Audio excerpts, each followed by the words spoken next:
어려운 기술도 쉽게 전달하는 슈어드 IT 웨비나에 오신 여러분을 환영합니다. 저는 기업 IT 담당자 커뮤니티 슈어드 IT 장도환이고요. 오늘은 크라우드 스트라이크 최신 글로벌 위협 동향과 EDR, EPP 기반 실전 대응 사례라는 주제로 크라우드 스트라이크 다운 기술과 함께 웨비나를 준비했습니다. 최근 잇따라 터지고 있는 굵직굵직한 보안 사고를 보면 여전히 기업들의 가장 큰 고민거리는 이 해커의 공격을 안전하게 방어할 수 있는 안전한 보안 환경을 갖추는 것이지 않나라는 생각이 듭니다. 그런데 문제는 이렇게 보안 사고를 당한 기업들이 무방비 상태로 당한 게 아닙니다. 그들도 엔드포인트를 비롯해서 다수의 시스템을 안전하게 보호하기 위해서 다양한 보안 솔루션을 도입해서 운영 중에 있죠. 그럼에도 불구하고 이렇게 공격을 당하고 데이터가 유출된 것인데요. 그러면 어떻게 해야 할까요? 정녕 이러한 해커의 고도화된 공격을 보안 솔루션으로는 막을 수 없는 것일까요? 아니면 이런 공격을 막아낼 수 있는 보안 솔루션을 도입하지 않아서일까요? 그에 대한 해답이 궁금하실 텐데 이어지는 세션에서 확인하실 수 있을 겁니다. 그럼 세션을 시작하기 전에 안내 말씀 몇 가지 드리겠습니다. 오늘은 총 2개의 세션이 준비되어 있습니다. 첫 번째 세션에서는 앞서 말씀드린 바와 같이 최신 글로벌 위협 동향에 대해서 살펴볼 거고요. 이어지는 두 번째 세션에서는 크라우드 스트라이크가 어떻게 해커의 공격을 잘 방어할 수 있는지 자세히 살펴볼 예정입니다. 그리고 오늘은 이벤트가 하나, 좋은 질문 이벤트만 준비되어 있습니다. 저희 세션 들으시면서 궁금하신 사항이 생기실 수 있을 텐데요. 그럴 때마다 기다리지 마시고 우측 상단에 있는 질문 탭을 클릭해서 질문 창으로 이동하신 다음 질문을 남겨주시기 바랍니다. 그러면 준비된 담당자분들께서 답변을 달아드릴 예정이고요. 등록된 질문 중에서 발표자가 직접 좋은 질문을 선정을 해서 치킨 기프티콘을 드릴 거니까 많은 질문 부탁드립니다. 그러면 안내사항도 다 말씀드렸고요. 이제 오늘의 웨비나를 시작해 보겠습니다. 먼저 첫 번째 발표자를 소개해 드려야겠죠. 크라우드 스트라이크 김동현 기술이사님을 모시겠습니다. 박수 부탁드립니다. 네, 안녕하세요. 저 크라우드 스트라이크의 기술 담당하고 있는 김동현입니다. 오늘 제가 준비한 웨비나의 주제는 저희 크라우드 스트라이크가 바라본 2025년의 글로벌 위협 동향입니다. 작년에도 많은 해커들에 의해서 공격들이 다수 있었고 최근에도 현재 이슈가 되고 있는 공격들이 굉장히 많습니다. 이처럼 이 많은 공격자들이 활발하게 활동하고 있고 이런 공격자들이 어떤 택틱과 테크닉을 가지고 우리에게 공격을 해오는지 이번 웨비나를 통해서 한번 전달 드려보도록 하겠습니다. 네. 먼저 저희 크라우드 스트라이크의 소개부터 진행하겠습니다. 저희 크라우드 스트라이크는 2011년 미국에서 설립한 회사로 저희는 IR과 TI를 처음 기반으로 시작한 회사입니다. 처음 TI와 IR을 기반으로 시작한 회사이다 보니까 어떠한 서비스에 대한 매체가 되는 이러한 정보들이 필요했고요. 그런 정보들을 다른 서드파티 솔루션에서 정보를 제공을 받다 보니 이러한 솔루션들의 한계점에 부딪히게 됩니다. 그래서 저희 크라우드 스트라이크는 기존 전통적인 이런 백신 솔루션, 시그니처 기반의 방식인 안티바이러스 솔루션을 효과적으로 대응하지 못하는 문제를 인식을 했고요. 그래서 저희는 이 기존 시그니처 방식의 솔루션의 한계를 극복하고자 이 AI의 머신러닝 기반의 엔드포인트 솔루션, 저희 팔콤 플랫폼을 개발하기 시작했습니다. 그래서 이러한 엔드포인트 솔루션을 기반으로 저희가 TI와 이런 IR 시스템들을 제공을 하고 있었고요. 그 와중에 클라우드 시큐리티의 워크로드와 쿠버네티스에 대한 그러한 보안들을 더 확장시키기 위해서 클라우드 시큐리티의 시내 플랫폼 그리고 제로 트러스트 기반의 아이덴티티 시큐리티로 보안 영역을 확대해 가고 있습니다.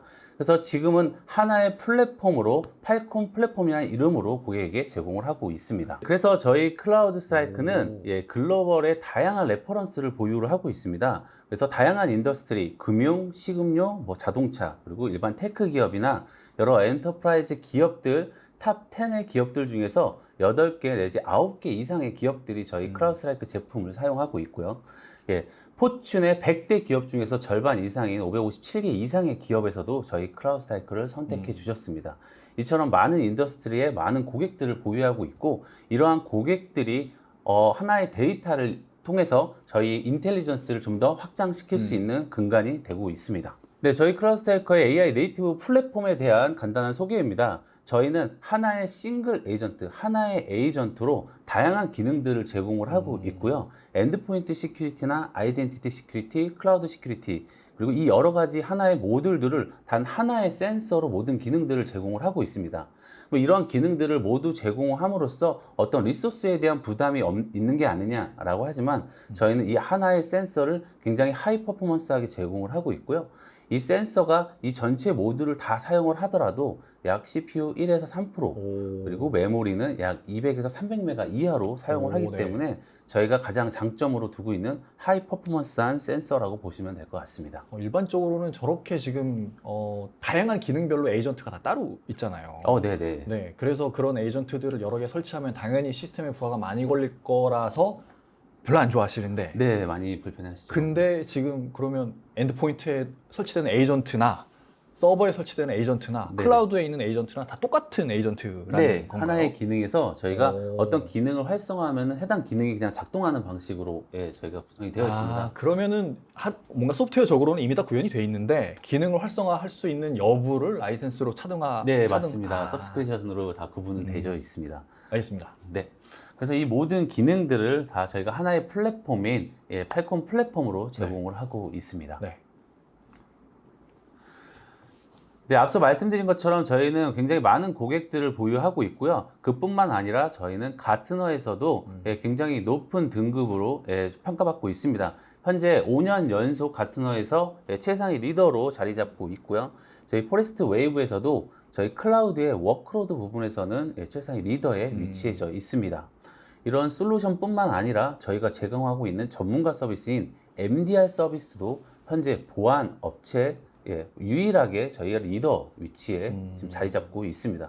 이처럼 저희는 이 세 개 영역뿐만 아니라 여러 가지 영역에서 현재 탑 리더에 위치하고 있는 글로벌 리더 기업이라고 보시면 좋을 것 같습니다. 네, 그러면은 본격적으로 저희가 2025년 글로벌 스레트 리포트에서 분석하고 있는 저희 클라우드 스트라이커가 제공하는 위협 동향에 대해서 설명드리도록 하겠습니다. 먼저 작년 2024년 기준으로 어떤 많은 공격들이 일어났고요. 그런 공격들을 저희가 분석한 데이터들을 이 위협 리포트에서 제공을 할 건데요. 저희 클라우드 스트라이커는 단순히 이런 위협에 대한 악성 코드, 이런 악성 코드의 굉장히 중요성, 문제점이 있다라고 보지 않고 저희는 공격자 기반으로 이 공격자의 문제들을 추적을 하고 있습니다. 그래서 단순히 이러한 침해의 위협은 악성 코드가 아니라 공격자에 있다. 그래서 공격자들이 어떤 공격을 행하는지, 이들이 어떤 툴을 사용하는지, 이들이 어떤 인더스트리를 공격하는지를 우리가 알아야지 대응할 수 있다라는 기반으로 저희는 공격자들을 추적을 하고 있고요. 그래서 현재 클라우드 스트라이커는 굉장히 많은 공격자들을 추적을 하고 있습니다. 현재 257개 이상의 공격자 그룹들을 추적을 하고 있고요. 뿐만 아니라 지금 현재는 새로운 공격자 그룹을 26개 이상 계속 추적을 하고 있습니다.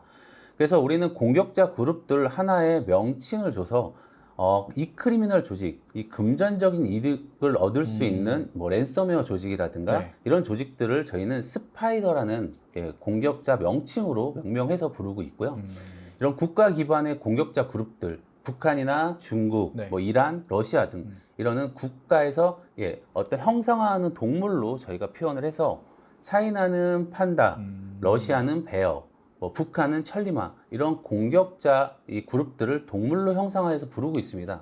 뭐 이렇게 동물로 형상화해서 부르는 이유는 저희가 어떤 공격이 발생됐을 때 그 해당 공격이 특정 공격자가 공격을 해왔다라는 것들을 기존의 어떤 커뮤니티 이름, 뭐 APT 그룹의 APT45 뭐 이런 그룹으로 저희가 보기에는 굉장히 판단하기 어렵기 때문에 뭐 예를 들어서 페이머스 천리마라는 공격자가 공격을 해왔다 라고 했을 때는 저희는 북한발 공격이구나 라는 빠른 가시성을 제공해 줄 수 있기 때문에 이렇게 공격자 그룹들을 동물로 형상화해서 부르고 있습니다. 네, 그럼 이런 위협 리포트, 작년 2024년에 공격당했던 이런 리포트를 저희가 2025년 글로벌 리포트에 담아놨는데요. 이러한 스레드 랜드스케이프에 대해서 수치로 한번 확인을 해보시면 초기 억세스에 대한 공격들을 많이 보시면은 이 보이스피싱에 대한 공격들이 굉장히 많이 증가했습니다. 그래서 사람을 대상으로 하는 공격자들이 약 400% 이상 증가를 하고 있고요. 이 XX 브로커 활동이 증가했다는 것은 초기 액세스를 할 수 있는 이런 공격자에 대한 툴, 공격에 대한 방식들을 거래하는 이런 거래 브로커들이 굉장히 많이 늘어났다라는 것입니다. 그럼 이런 초기 억세스들을 우리가 어떻게 하느냐, 어떤 취약점을 이용해서 초기 억세스를 했느냐를 봤을 때는 이런 공격자들이 어떤 특정 취약점을 가지고 초기 억세스를 하고 이 억세스가 된 이러한 기반을 엑세스 브로커들이 이 다크웹이나 딥웹에서 많이 거래가 되기 때문에 이러한 것들로 이용해서 다시 한번 되돌이표로 계속 공격자들이 반복적으로 공격을 해오고 있다라고 보고 있습니다. 그럼 실제 초기 억세스 이후 우리가 어떤 공격들이 많이 일어났냐라고 봤을 때는 실제 공격자들이 초기 억세스 이후에는 단순히 악성 코드를 이용하는 게 아니라 공격자들을 직접 핸즈온 키보드를 이용해서 공격을 해오고 있습니다. 그래서 악성 코드를 배포해서 악성 코드에 감염되는 이런 공격보다는 공격자들이 들어와서 파워쉘을 실행하거나 특정 윈도우에 신뢰된 UT를 이용해서 정보를 수집하거나 로그를 지우거나 이런 기반의 이런 액티비티한 공격들이 굉장히 많이 증가를 하고 있기 때문에 우리는 기존의 전통적인 시그니처 방식으로는 이런 행위적인 것들을 탐지하기가 어렵습니다. 그래서 우리가 AI를 머신러닝을 도입해서 이런 공격들을 탐지하고 우리가 알려지지 않은 공격들, 새로운 위협들을 탐지해낼 수가 있습니다.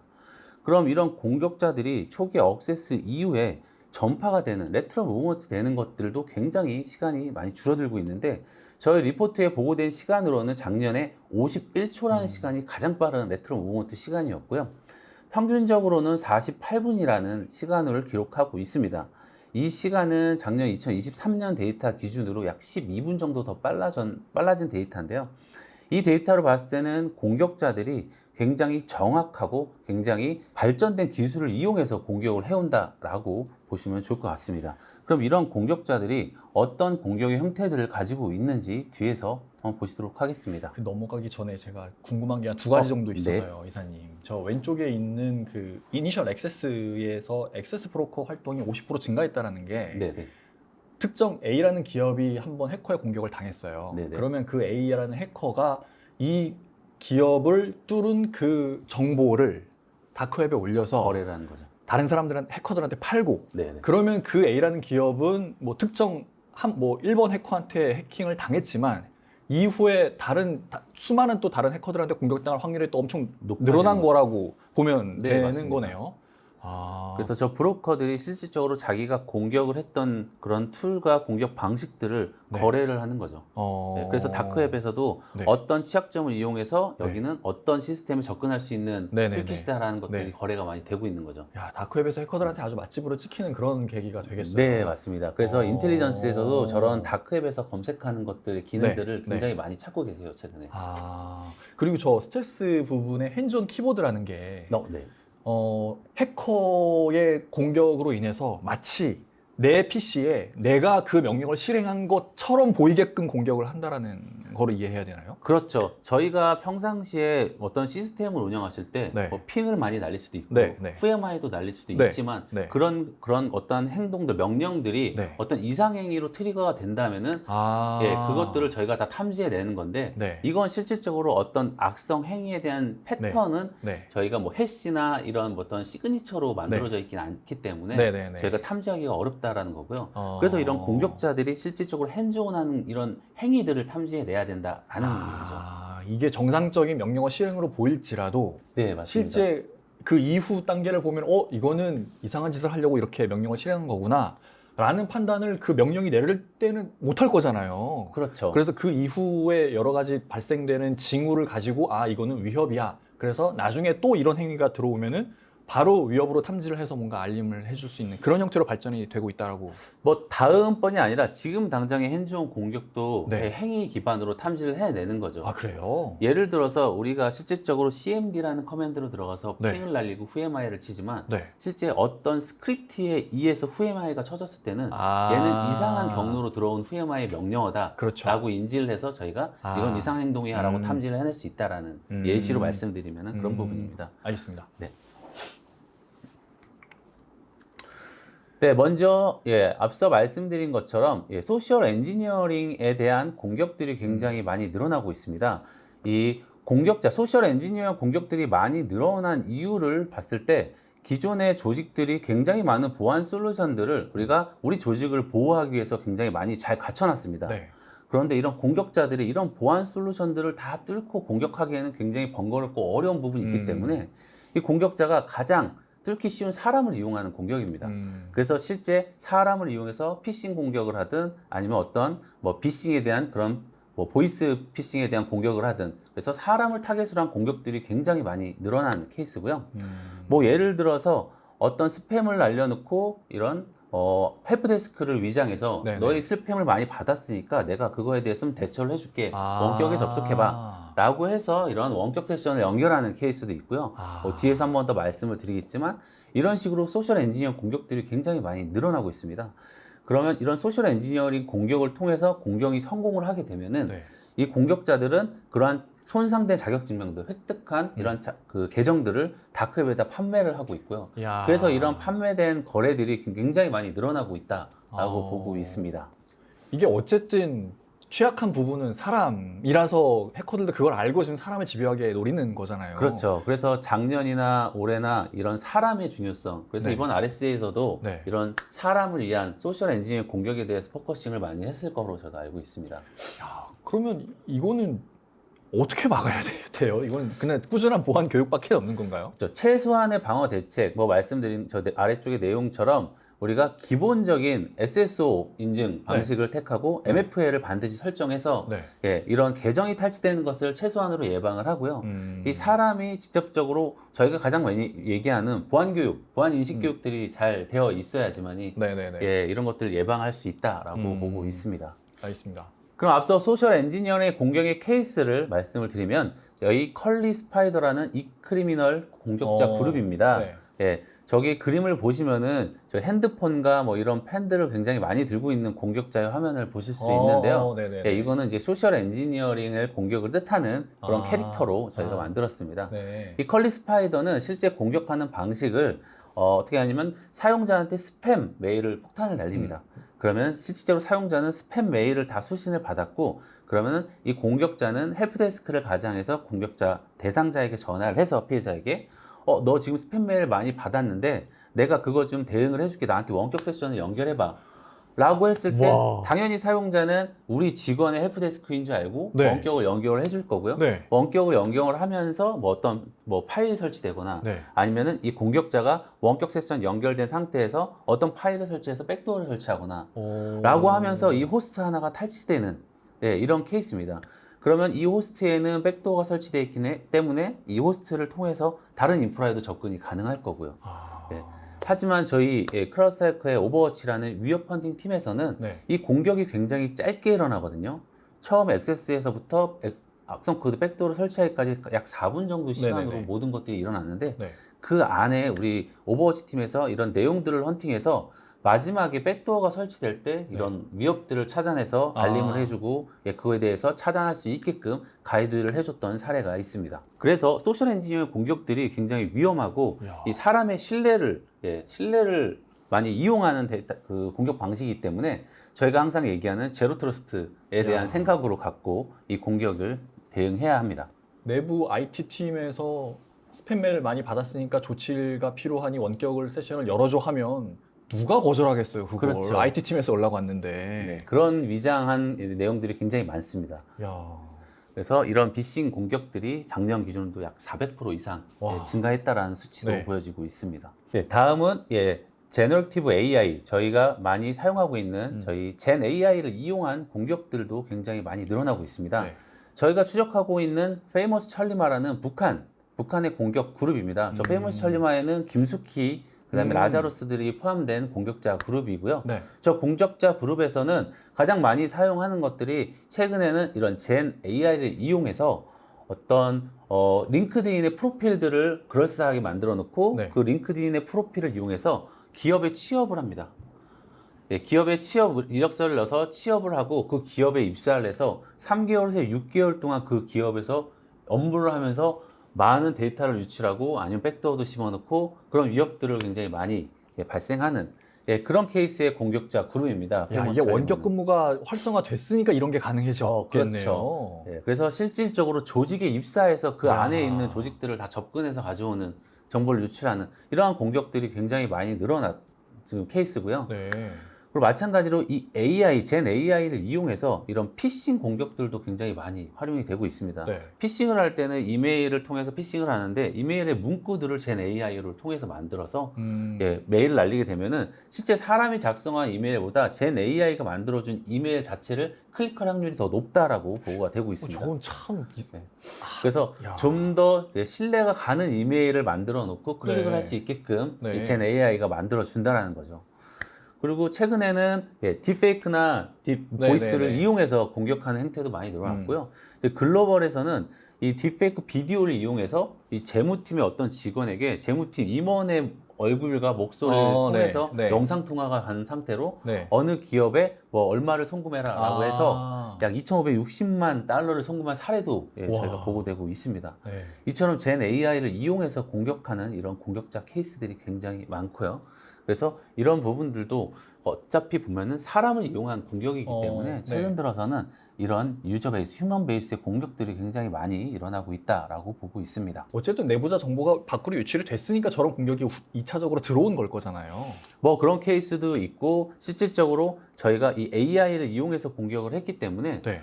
이거 당하는 입장에서 취업을 하는 그런 기업의 대상자들도 네. 굉장히 그럴싸한 프로필의 사람이 우리에게 지원을 한다라고 했을 때 네네네. 그걸 의심할 만한 사람은 아무도 없겠죠.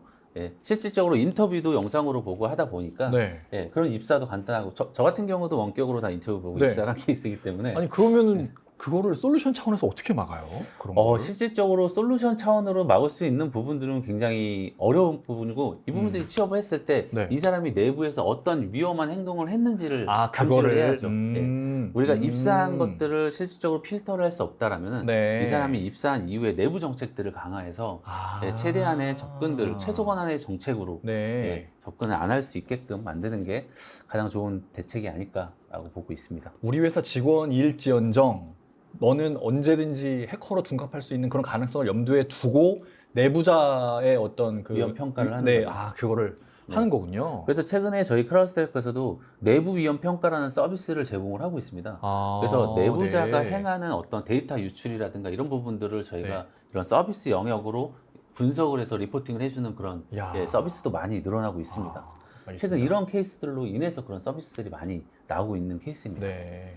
다음 말씀드릴 부분은 중국발 공격들에 대한 내용입니다. 네.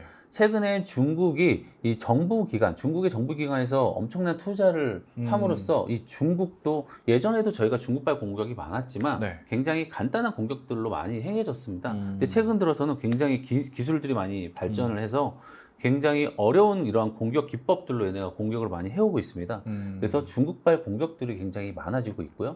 저희도 이 중국발 공격들을 저희는 판다라는 공격자 그룹으로 네네네. 저희가 명명해서 부르고 있는데 그 판다라는 공격자 그룹들이 굉장히 많이 늘어나고 있습니다. 그렇기 때문에 중국발 공격에 대해서 꼭 이런 부분들을 좀 체크해 줄 필요가 있고요. 중국은 어느 하나의 타깃을 가지고 공격을 하는 게 아니라 뭐 전 인더스트리를 다 걸쳐서 공격을 합니다. 그래서 뭐 금융이나 미디어, 제조, 뭐 네. 텔레콤 이런 데를 다 인더스트리 구분 없이 공격을 하고 최근 들어서 이 중국들이 북한의 이 천리마라는 네네네. 이런 공격자 그룹들과 협업을 해서 많이 공격을 또 하는 와. 케이스들도 보고되고 있습니다. 네.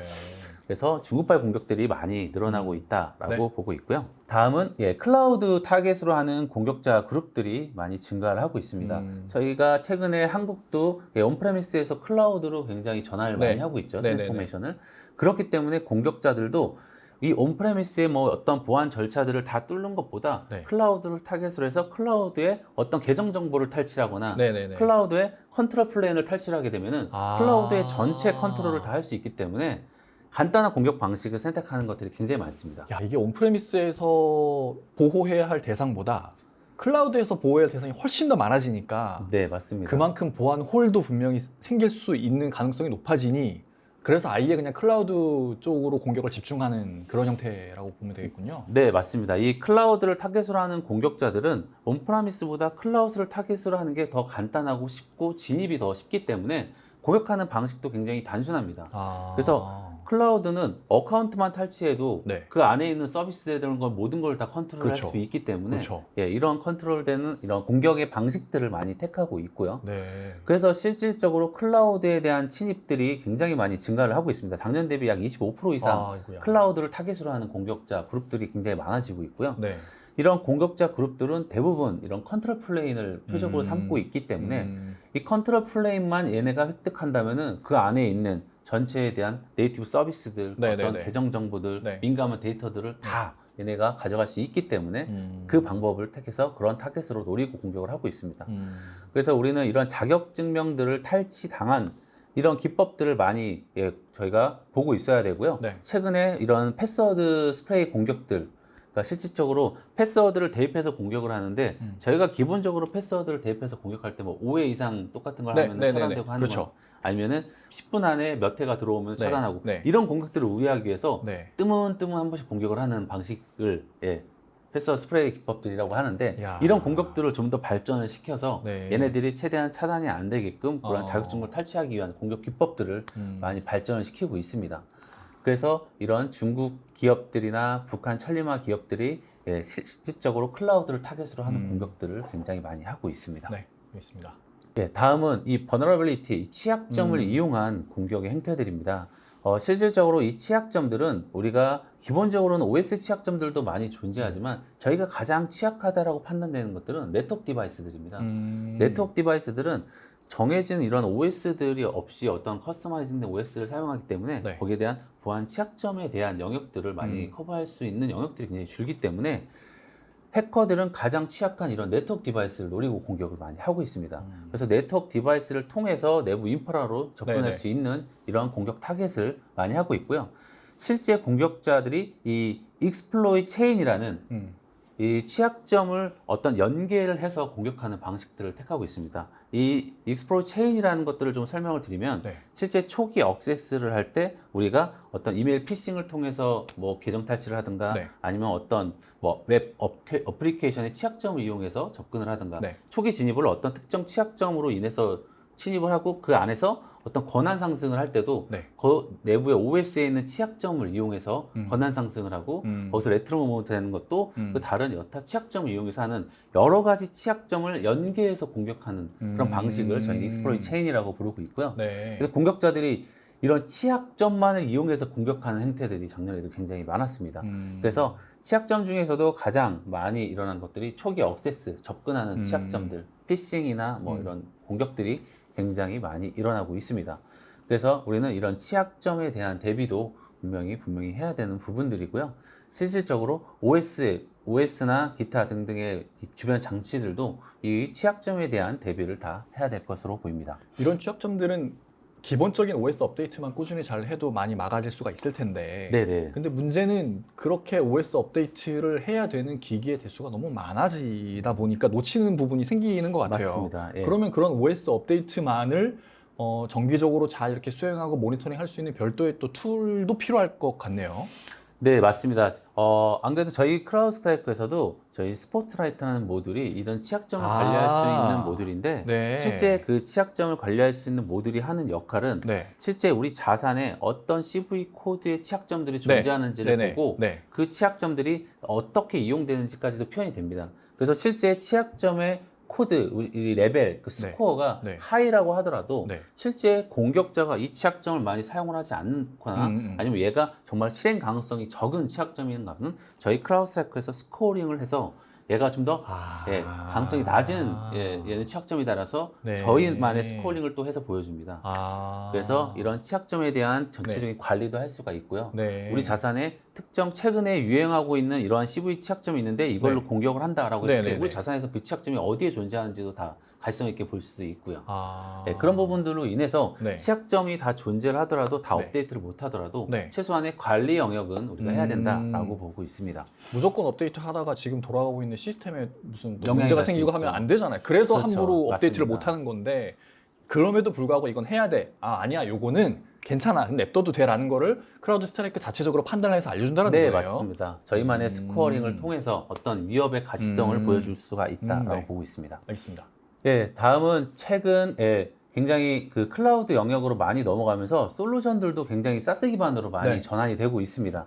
그래서 이 공격자들도 이 사스 플랫폼을 공격하는 케이스들이 굉장히 많이 늘어나고 있고요. 가장 타겟을 많이 하고 있는 게 M365. 아, 네, M365를 가장 많은 타겟으로 보고 있습니다. 네. 이 메일이나 어떤 문서들, 뭐 이런 파일들이 가장 얘네들이 얻기 좋은 정보이기 때문에 네. 공격자들이 타겟을 많이 하고 있고요. 두 번째로는 이 쉐어포인트. 저기 데이터 최근 다 있을 거니까. 기업에서 쉐어포인트를 굉장히 많이 쓰고 네. 모든 쉐어포인트 데이터에 거기다 다 모아놓는 그렇죠. 어떤 데이터베이스 영역을 갖고 있는데 네. 공격자가 쉐어포인트를 하나를 탈취해서 들어가게 되면은 그 안에 여러 가지 문서들도 있지만 뭐 네. 예를 들어서 VPN 사용 가이드나 VPN 설치 가이드가 있다 오, 라고 하면은 공격자는 그 VPN 설치 가이드를 보고 자기가 네. VPN 설치해서 네네네. 그 인프라로 들어가서 모든 네. 것들을 다 그렇죠. 컨트롤할 수 있기 때문에 네. 굉장히 위험한 공격 방식이라고 생각합니다. 그래서 이런 사스 플랫폼의 공격들도 저희는 하나 예방을 해야 되는데 어떤 예방을 했냐, 직접적으로 사스 플랫폼에 대한 보안 설정, 포스처 매니저를 꼭 해야 네. 될 필요성도 있고요. 네. 그다음에 사스 플랫폼에 대한 권한 그리고 계정 이런 관리들도 꼭 필요합니다. 그래서 저희 크라우드스트라이커에서도 이 사스 플랫폼을 예방하기 위해서 최근에 어댑티브 실드라는 솔루션, 글로벌 리더에 있는 이런 SSPM, 사스 플랫폼 포스처 매니저 하는 솔루션을 인수를 해서 네. 팔콘 실드라는 솔루션 플랫폼으로 하나의 플랫폼으로 제공을 하고 있습니다. 그래서 이 사스 플랫폼도 항상 보안 대상의 영역에 포함되어야 한다라고 보고 있습니다. 결국에 이런 사스들은 그 사용자 계정이 탈취되지 않도록 하는 게 제일 중요할 텐데. 네, 맞습니다. 일반적으로 뭐 M365가 됐든 뭐가 됐든 다양한 사스를 정말 많이 사용한다. 옥타 같은 IAM 솔루션들을 많이 쓸 거잖아요. 네, 맞습니다. 그래서 네. 저렇게 MFA도 만약에 다자간 인증을 많이 해야 되고요. 네, 네, 네. 옥타 같이 SSO를 이용해서 네. 인증 방식을 택하게 된다면 네. 어느 정도 예방은 할 수 있겠죠. 그러나 그마저도 부족한 부분을 크라우드 스트라이크에서 보완해 줄 수 있다라는. 네, 크라우드스트라이커에서는 옥타의 컨피그에 대한 설정까지도 저희는 관리를 하기 때문에 네. 옥타에서 예를 들어서 어떤 뭐 패스워드에 대한 정책이라든가 네, 어떤 네. 보안 설정이 미비한 네. 것들을 저희가 찾아서 아. 이 설정은 뭐 이네이블 해야 된다. 네, 이 설정은 네, 네. 굉장히 취약하다라는 것들을 포스 매니저 해줄 수 있는 솔루션으로 제공을 하고 있는 겁니다. 야, 옥타를 사용하시는 분들의 고민거리 중에 하나가 설정의 자유도가 되게 높아서 좋은데 네네. 너무 많은 거예요. 해야 할 게. 그래서 이거를 그렇다고 다 켜놓으면은 막 그 직원들이 엄청 또 불편해한다는 겁니다. 네네네. 그래서 그냥 일단 열어놓고 쓰다가 이렇게 설정을 한다고 하는데 보안 관점에서 어떻게 하는 게 현재의 사용성도 해치지 않고 보안성도 강화시킬 수 있는지를 옥타가 아니라 크라우드 스트라이크에서 도와줄 수 있다는 거네요. 네, 맞습니다. 크라스터가 특정 컴플라이언스 기준으로 쭉 야. 진단을 하기 때문에 옥타. 얘들은 꼭 활성화를 해야 된다. 네. 얘들은 그냥 취약하다. 뭐 이런 정보들을 쭉 리포팅해서 보여주고 있습니다. 알겠습니다. 네, 그래서 전반적으로 저희가 지금 최근 트렌드 되고 있는 이런 공격 방식들에 대해서 좀 전달을 드렸고요. 네. 그래서 이런 공격 방식들은 대부분 특정 공격자들이 공격을 하는 행위들입니다.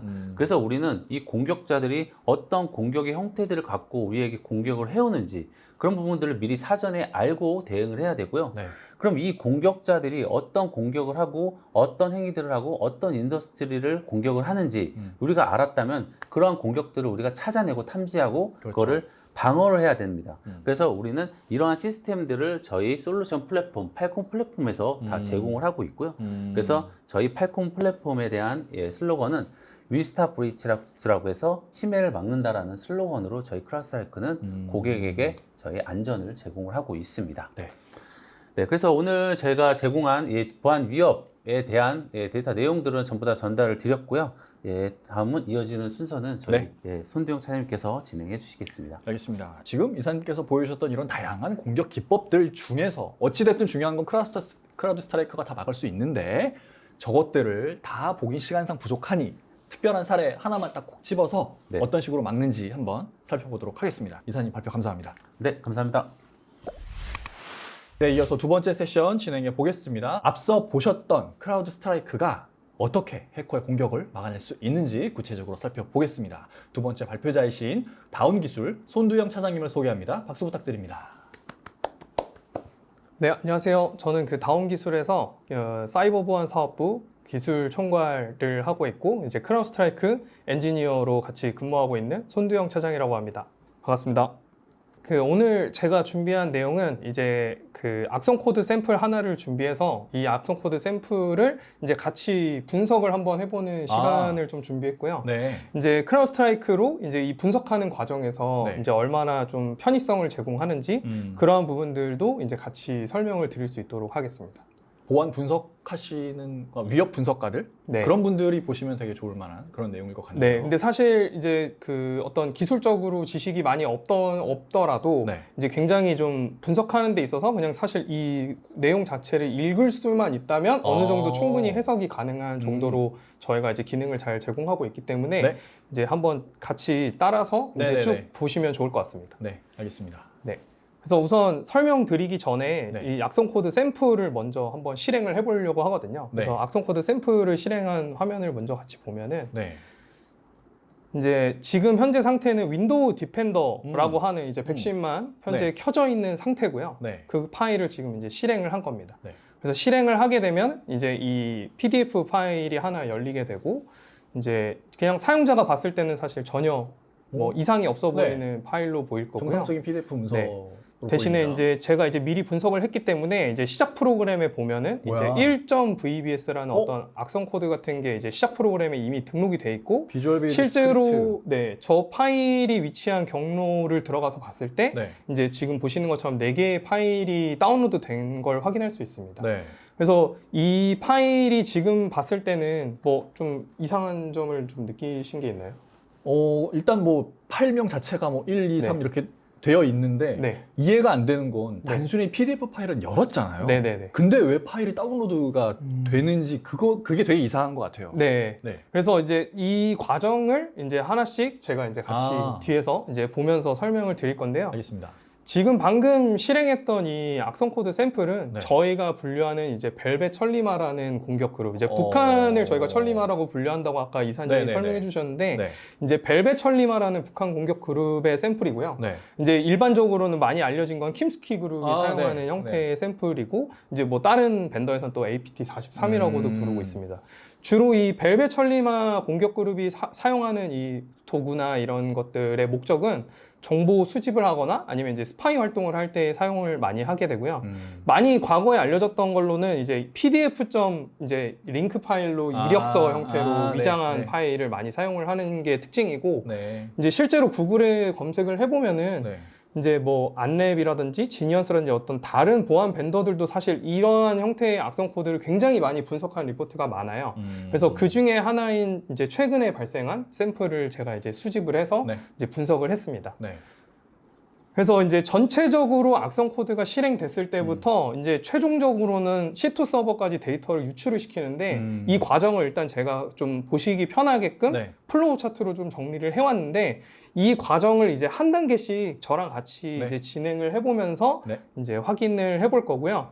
일단 좀 간단하게만 크게 설명을 드리면 방금 이제 앞에서 실행했던 파일은 정확하게는 성범죄자 신상정보 고지라는 PDF 원래는 링크 파일인데 이제 네. 확장자가 가려져서 PDF 파일처럼 보이는 거죠. 실제로는 링크 파일인데.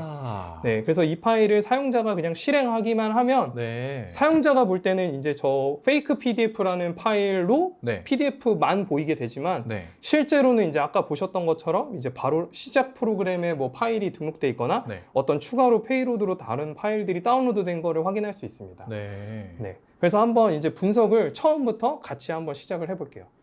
알겠습니다. 네. 그래서 일단 이 파일 자체의 속성을 한번 보면은 이 파일은 이제 링크 파일이기 때문에 어떤 대상을 가리키고 있는 설정을 넣을 수 있습니다. 그래서 이 속성에 보면은 실제로 이제 저 커맨드 부분을 제가 이제 메모장에 옮겨놨는데 네. CMD 창을 이용해서 와. 이제 그 특정 경로로 이동해가지고 네. 템프라는 이제 누구나 가지고 있는 경로죠. 이제 네. 그 경로에다가 저 CURL 이제 정상적인 커맨드 네네네. 명령어죠. 이 네. 명령어를 이용해가지고 CDN 사이트를 통해서 저 sfmwhta라는 파일을 다운받습니다. 네네. 그리고 end-to-end MSHTA라는 걸 사용하는데 저거는 이제 MS에서 HTML을 어플리케이션을 실행하기 위한 그 명령어거든요. 그래서 저거를 바로 같이 다운로드 되자마자 실행되게끔 하려고 이렇게 만든 걸로 보여집니다.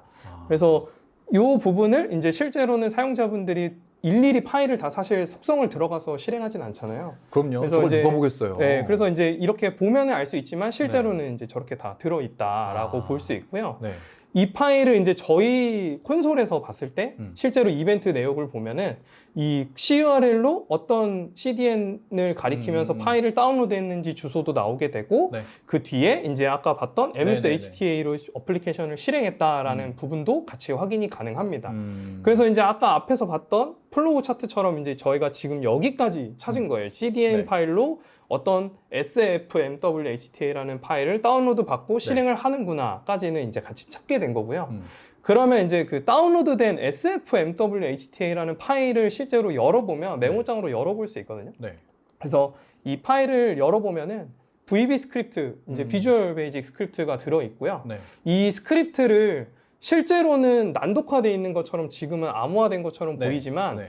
이게 어쨌든 그 프로그램 코드문이기 때문에 네. 이 코드문을 이제 원래는 사람이 직접 분석을 하는 분석가분들이 분석할 때는 뭐 이제 이 소스 코드문을 실행하는 게 아니라 프린트F 형태로 이제 이 구문을 찍어보는 거예요. 어떤 명령어를 실행하는지 알기 위해서. 네. 네, 그래서 그런 형태로 이제 제가 분석을 직접 이제 해본 겁니다. 그래서 실제로 해보면은 WS 스크립트 쉘이라는 걸 처음에 실행하는 구문이 네. 위쪽에 나오고 네. 그 아래쪽에는 어떤 커맨드 또 하나를 실행해서 네. 저 find string이라는 걸 통해서 어떤 명령어 구문으로 저 1.log 파일과 certutil로 암호화 형태의 디코딩이나 이제 암호화 형태의 그 액션을 실행을 네. 하게 되고요. 네. 이제 조금 더 밑에 내려가서 보게 되면은 여기서도 이제 그 로컬 앱 데이터라는 경로에서 또 다른 그 구문을 찾게 되는데 일단 여기까지 이제 내용을 모르더라도 네. 그냥 일단은 이 행위 자체가 어떤 행위를 하는지는 실제로는 이런 다 이제 암호화된 문을 다 저렇게 이제 복화하지 않으면은 알 사실 수가 없네요. 알아보기가 네. 어려운 네. 거죠. 일반 분들은. 네네.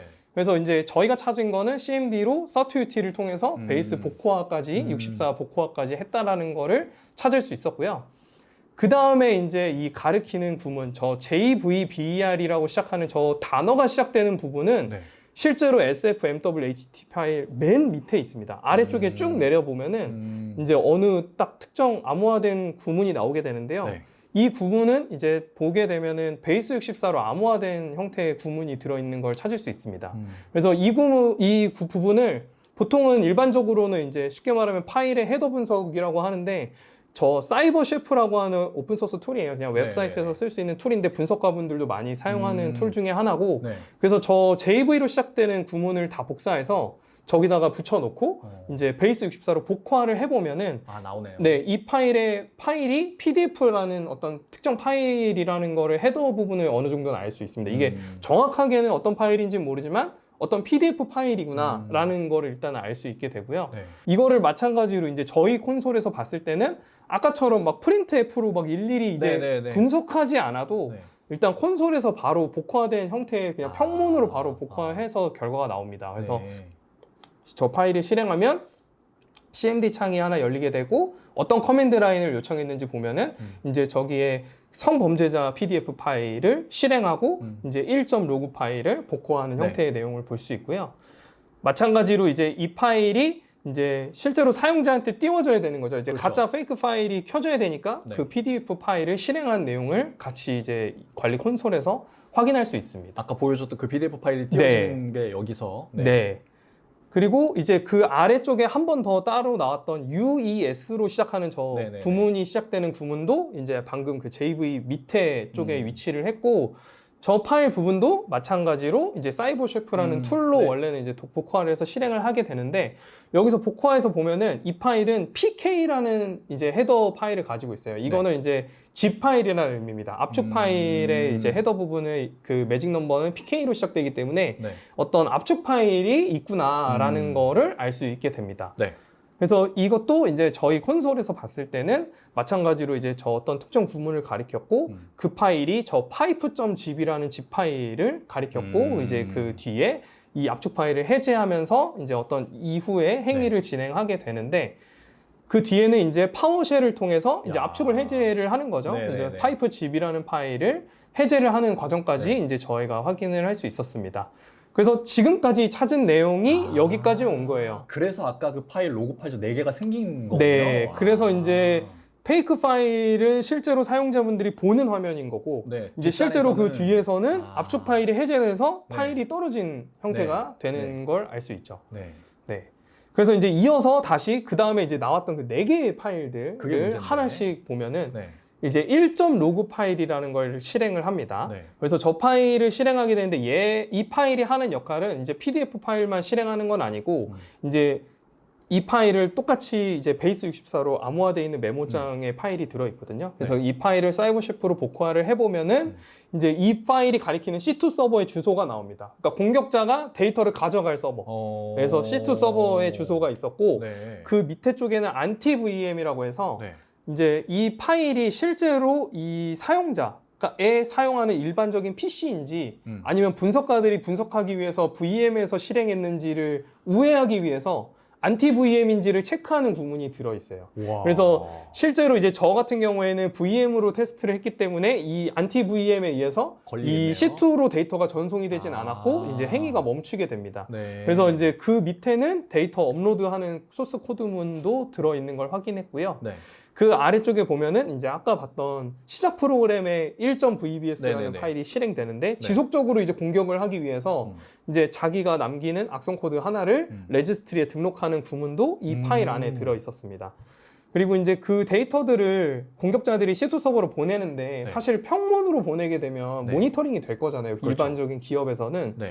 그래서 그런 부분을 좀 공격자들도 우회하기 위해서 이 수집된 데이터들을 압축해서 이제 압축을 하게 되는데 여기서는 이제 압축을 굉장히 작게 했습니다. 그래서 사이즈를 굉장히 작게 해서 압축 파일을 만들어서 이걸 보내는 형태로 소스 코드문이 이제 짜여져 있었고요.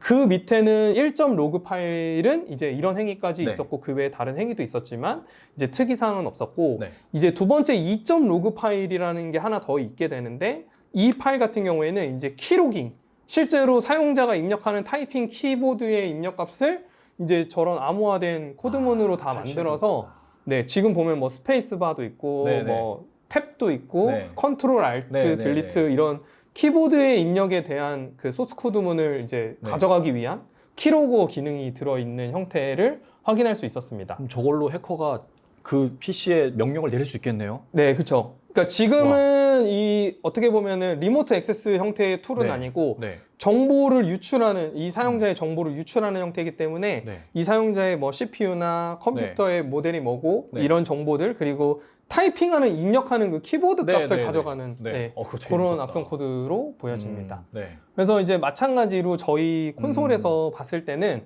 이제 이 아까 시작 프로그램에 이 파일이 등록되는 거를 확인할 수 있었고 네. 그 파일에 대한 이제 그 커맨드 라인을 저희가 이제 가져온 겁니다. 그래서 레지스트리를 수정해서 저 파이프라는 경로의 1.vbs라는 파일을 등록을 했다라는 행위를 모니터링을 했고요.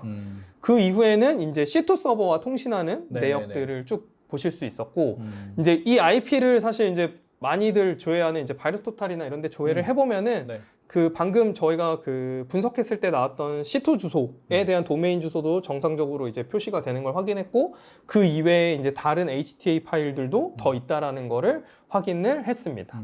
그래서 이제 여기서 사실 실제로 악성 코드에 들어있는 행위들 전체적으로 이제 그 아까 처음에 봤던 플로우 차트인데요. 네. 여기서 이제 제가 그 분석하면서 나오지 않았던 거는 아까 말했던 안티 VM에 의해서 행위에 대한 실행이 끝까지 진행되지 않았기 때문에 네. 어떤 행위가 더 있는지 좀 이제 그 부분을 이 아래쪽에 제가 이제 가져왔는데 이 아래쪽에 보면은 시작 프로그램에 등록하는 것뿐만이 아니고 네. 새로 추가된 거는 과거에는 사실 암호화폐 지갑을 탈취하는 행위는 네. 거의 없었거든요. 악성 코드 중에는.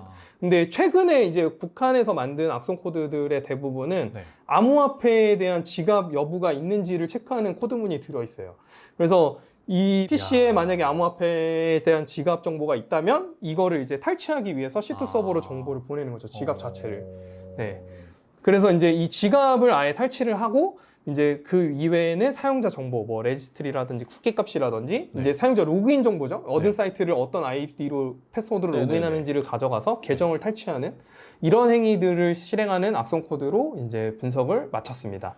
저 암호화폐 지갑 같은 경우에는 어쨌든 다 네. 웹브라우저 기반일 거고 네. 그 암호화폐 지갑에 접속을 하기 위해서는 브라우저에 저장되어 있지 않은 네. 내가 알고 있는 뭐 그 비밀 쉽게 말하면 구나- 개인 지갑인 거죠. 네네네 네. 그런 것들을 한 번 더 입력을 해야지만 저기에 접근할 수 있을 거잖아요. 네네. 그럼 그 패스워드에 대한 정보나 뭐 12개의 뭐 비밀 구문 이런 정보는 PC에 저장되어 있지 않을 텐데 네. 해커가 저걸 가져가서 어떻게 활용해요? 그러니까 사실 공격자들도 이제 이 거래소를 해킹하기는 어려우니까 네. 실제로 그냥 이 PC의 개인 지갑을 형태로 그 코인을 저장할 수 있거든요. 그래서 그 개인 그런 지갑을 사람들. 통째로 가져가는 거죠.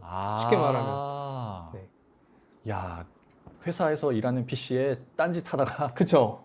저렇게 네. 더블 클릭 잘못했다가 아주 그냥 다 털리는 그런 네. 케이스가 발생할 수 있는 거네요. 그죠. 알겠습니다. 네. 그래서 이제 지금까지 이제 이 악성 코드 하나만 가지고 이제 찾았던 네. 정보들, IOC죠, 인디케이터 정보를 좀 정리를 네네. 해보면은 네. 일단은 CDN URL 주소를 아까 처음에 하나 네.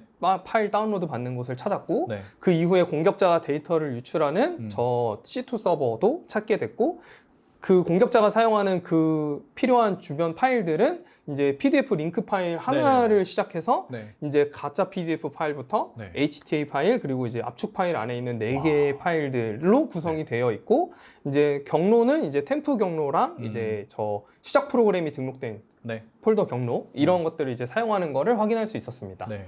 네, 그러면은 이제 왜 아까 보여드렸던 사실 윈도우 디펜더가 굉장히 백신 중에는 나쁘지 않은 그 평가를 받는 백신 제품이라고 생각하는데 네.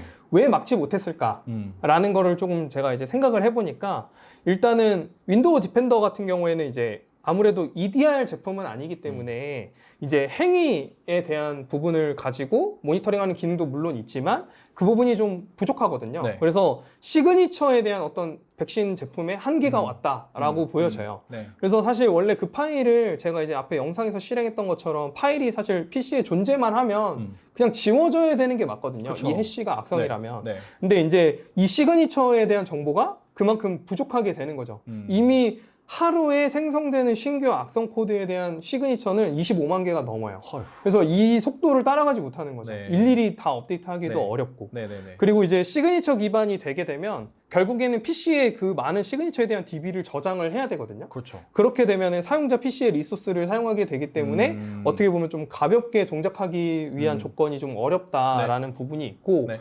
이제 공격자들도 사실 바보가 아니기 때문에 이 EDR 제품이나 아니면 백신 제품을 우회하기 위해서 안티 VM 이번에 방금 했던 이 샘플은 안티 VM과 난독화 기법을 사용했습니다. 네. 그래서 안티 VM과 난독화 기법을 사용했기 때문에 이제 탐지하는 데 좀 어려움이 있고 네. 그 이외에도 사실 여러 공격 기법들이 있지만 뭐 DLL 사이드 로딩도 있고 BYOVD 같은 형태의 드라이버를 이용해서 하는 공격도 있지만 지금 같은 샘플 지금 오늘 설명드렸던 샘플 기준으로는 안티 VM과 이제 난독화를 사용했기 때문에 이제 탐지하지 못했다라고 보여지고요.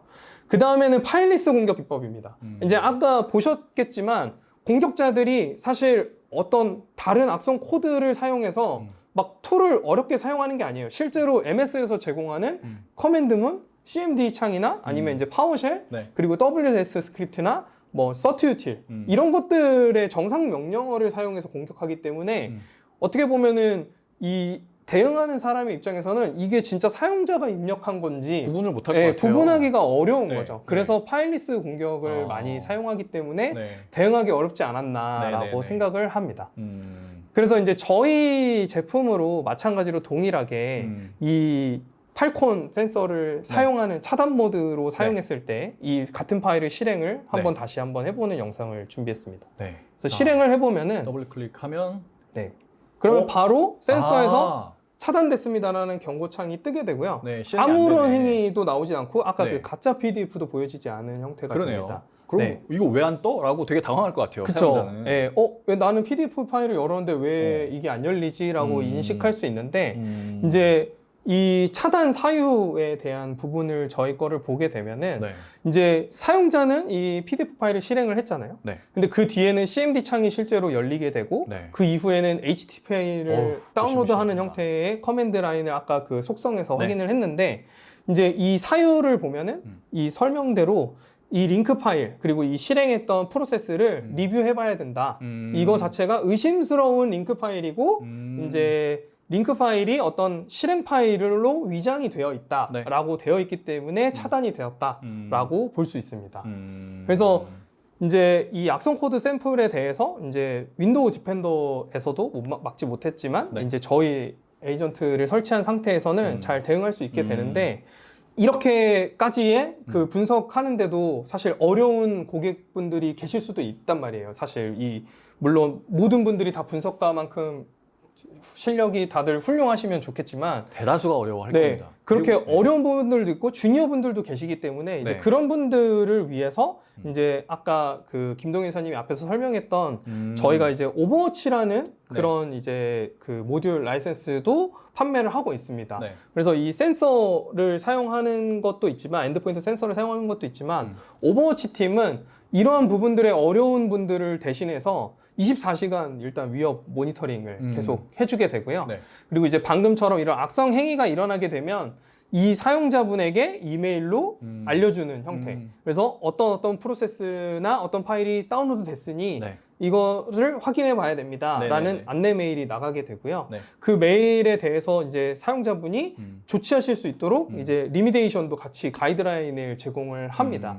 그래서 그 가이드 내용대로 이제 조치를 하면 되는데 만약에 그 부분도 좀 어렵다. 그냥 우리 이 조치까지도 다 해줬으면 좋겠다라고 네네네. 생각하실 수 있잖아요. 그래서 네.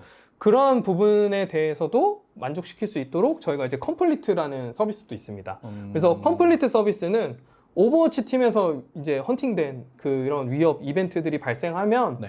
이 이벤트에 대해서 조치까지 직접 대신 해주는 그런 MDR 서비스가 이제 컴플리트 서비스입니다. 그래서 이 서비스를 통해서 이제 실제로 이제 미리 사전에 어느 정도 합의를 제조사와 고객 간에 하긴 하겠지만 네. 직접 뭐 원격을 붙어서 조치를 해준다든지 아니면 서버를 뭔가 재구성을 해야 된다든지 분석을 해야 된다든지 이런 부분들을 이제 컴플리트 팀에서 이제 같이 제공을 하고 있습니다. 그러니까 제가 이런 서비스들을 볼 때마다 네. 그 하나 드는 뭐랄까요, 좀 걱정이라고 할까요? 네. 위험 잡아내는 것까지는 얼마든지 솔루션에서 다 잘 해주잖아요. 네. 그래서 이거 위험해, 빨리 뭐 이거를 조치를 해야 돼, 뭐 너네 뭐 설정을 바꾸는 조치를 해야 돼. 네. 근데 이거를 잡아낸 아까 말씀하셨던 그 뭐 오버워치 팀은 네. 예를 들어 미국에 있어요. 네. 미국에서 낮 시간에 발견한 거예요. 네. 한국에 있는 고객이에요. 네. 자고 있는데 네. 메일 보냈어요. 답이 없는 거예요. 그쵸. 그런 경우가 엄청 많이 발생할 것 같거든요. 네, 맞습니다. 그래서 이렇게 직접 야, 너 자고 있을 오케이. 일단은 내가 저 조치했어. 그 다음에 네. 이렇게 조치했다라는 뭔가의 리포트를 사후에 제공하는 형태가 이런 거이지 않나라는 생각이 들어요. 네네네, 맞습니다. 이 오버워치 팀이 방금 얘기해 주신 대로 사실 시차에 문제가 있을 수도 있고 네. 그리고 사실 대부분은 고객분들이 오버워치 팀에서 안내를 하더라도 네. 뭐 본인이 휴가이실 수도 네, 있고 그렇죠. 네, 그래서 대응이 안 이제 돼요. 제대로 팀이 다 안내를 못 받거나 네. 하면은 바로 대응이 안 되는 경우가 많거든요. 그렇죠. 그래서 그런 경우에 사실 이 PC를 뭐 격리한다거나 네. 뭐 이 PC에 어떤 조사가 필요해서 조사를 해야 되는데 네. 그런 부분에서 바로 이루어지지 않으면 이제 침해가 계속 그렇죠. 발생이 되기 때문에 그렇죠. 그런 부분을 이제 컴플리트 계약까지 만약에 하게 된 네. 고객이라고 하시면은 네. 이제 그 컴플리트 팀에서 이제 이 계약된 범위 안에서 아예 바로 먼저 선조치 해주고 거기에 대해서 이제 보고하는 형태의 리포팅을 안내해주는 형태로 서비스를 제공하고 있습니다. 너네 직원들이 우리 회사의 어느 시스템에 어느 권한까지 부여해 그쵸? 줄 테니까 네, 맞습니다. 우리 휴가 가 있을게 너네가 대신 해줘라고 그쵸. 약간 뭔가 좀 SOC의 외주화 같은 네, 그렇죠. 그런 거라고 봐도 되겠네요. 네. 그래서 이제 이 MDR 서비스를 통해서 이제 네. 조치까지 다 받으실 수 있습니다. 알겠습니다. 그러면 실제 이 크라우드 스트라이크 컴플리트를 사용했을 때 이런 직접 조치해주는 팀은 외국에 있는 거죠? 그렇죠. 아, 네, 외국에 있습니다. 되게 비싸겠네요, 왠지 라이센스. 생각보다 이제 비쌉니다. 아, 네, 그럴 것 같습니다. 뭐 네, 근데 이거 저렴하진 않지만 어쩔 수 없을 것 같아요, 네. 이거는. 네. 그래도 사실 이 대응까지 해주는 거에 대한 메리트가 좀 저는 네, 크다고 네, 네. 생각하거든요. 그래서 그런 부분이 좀 많이 도움이 되지 않을까 네. 싶습니다. 알겠습니다. 네. 차장님의 발표는 여기까지인데 제가 궁금한 게 네. 어쨌든 아까 그 PDF 파일을 그 실행을 했을 때 네. 그 스크립트가 어디 외부의 서버에 접속해서 뭔가를 다운받고 또 보내고 하는 과정이니까 네. 인터넷에 반드시 연결이 되어 있어야지만 아까 그러한 활동들이 이어질 거잖아요. 네. 그러면 예를 들어 공공기관이나 금융기관은 망분리가 되어 있을 건데 네. 어떻게든 안으로 들어온 이메일은 어쩔 수 없다고 쳐도 네. 그 이메일을 실행했을 때 얘가 외부에 허가되지 않은 곳으로 뭔가 트래픽을 날리네? 이거는 차단할 수 있는 거 아닌가요? 그런 그쵸. 망분리가 있으면? 네. 만약에 망분리된 환경에서 그 파일을 실행했다라고 하면은 네. 아마 C2로까지는 안 가는 열어놓지 거죠? 않는다면은 네. 네. 데이터가 나가진 않을 거라고 생각을 합니다. 그러면 혹시 네. 그런 게 있는지는 잘 모르겠는데 네. 어쨌든 망분리 상태에서도 외부의 통신을 아예 막아놓은 건 아니잖아요. 다 정책으로 네. 해놓은 거니까 네. 그 정책을 우회해서 네. 밖으로 통신할 수 있게끔 해주는 그런 형태의 스크립트들도 있나요? 제가 그 망분리에 대한 환경이 제가 알기로 이제 좀 두 가지 형태로 나눠질 수 있을 것 같은데 네. 이제 보통은 물리적인 망분리, 네, 실제로 네, 네. 그냥 망이 아예 떨어져 있는 네, 네. 그런 망분리가 가능하고 음. 이제 논리적인 망분리, 네, 네, 방금 네. 얘기해주신 대로 네. 방화벽이나 어떤 네. 룰을 통해서 네. 제한한 형태라면은 네. 사실 열려 있는 곳은 얼마든지 이제 그러니까요. 업무상 뭐 여긴 열어야 돼. 네, 뭐 네, 이런 네. 식으로 열리는 서버들이 사실 있거든요. 그래서 네. 그런 경로를 통해서 네. 공격자가 만약에 어떤 그 리모트 액세스가 됐다면 네. 이제 이 악성 코드가 이제 그 경로를 통해서 아. 유출이 될 수 있는 거죠. 네. 결국엔 내가 모르는 PDF는 절대로 실행하면 안 된다라는 게 그쵸. 역시나 제일 중요하고 보안 교육이 정말 네. 중요하겠네요. 그렇습니다. 어쨌든 이렇게 사람이 좀 미처 생각지 못했던 진짜 일반적인 사용자로서는 상상도 하기 어려운 네. 방법들로 공격이 자행되니 네. 그것들을 그렇다고 당신들이 일일이 하나씩 다 막을 수 없으니까 그쵸. 솔루션으로 막으십시오. 네. 그걸로도 안심이 안 된다면은 요 크라우드 스트라이크 전문가들이 대신 막아드려요. 그렇죠. 라는 거로 볼 수 있겠네요. 네. 기본적으로는 이제 에이전트를 통해서 저희가 네. 이제 보호를 해드리지만 음. 그 이외에 이제 좀 대응하는 데 네. 있어서 도움이 필요하다라고 네네네. 하면 이제 추가적인 서비스를 음. 통해서 제공할 수 있습니다. 네. 알겠습니다. 이렇게 저희가 준비한 모든 세션이 끝났고요. 앞서 말씀드렸던 것과 같이 오늘은 좋은 질문 이벤트만 있는 관계로 설문조사가 없습니다. 그러나 그럼에도 불구하고 앞서 보셨던 그 김동현 이사님의 발표 그리고 지금 차장님의 발표를 통해서 우리 회사의 보안 상태가 어떤지 점검도 받아보면서 이 크라우드 스트라이크 솔루션 도입을 검토하고 싶은 분들 계실 수 있습니다. 그런 분들은 지금 여기 화면으로 나가는 연락처로 연락을 하시면 아마도 다운 기술의 전문가분이나 요 발표하신 네. 차장님의 맞습니다. 자세한 상담을 받으실 수 있지 않을까 싶습니다. 네, 그러면 이것으로 오늘의 웨비나를 마치겠습니다. 남은 시간도 즐겁게 보내시기 바라고요. 저희는 이만 물러가겠습니다. 감사합니다. 감사합니다.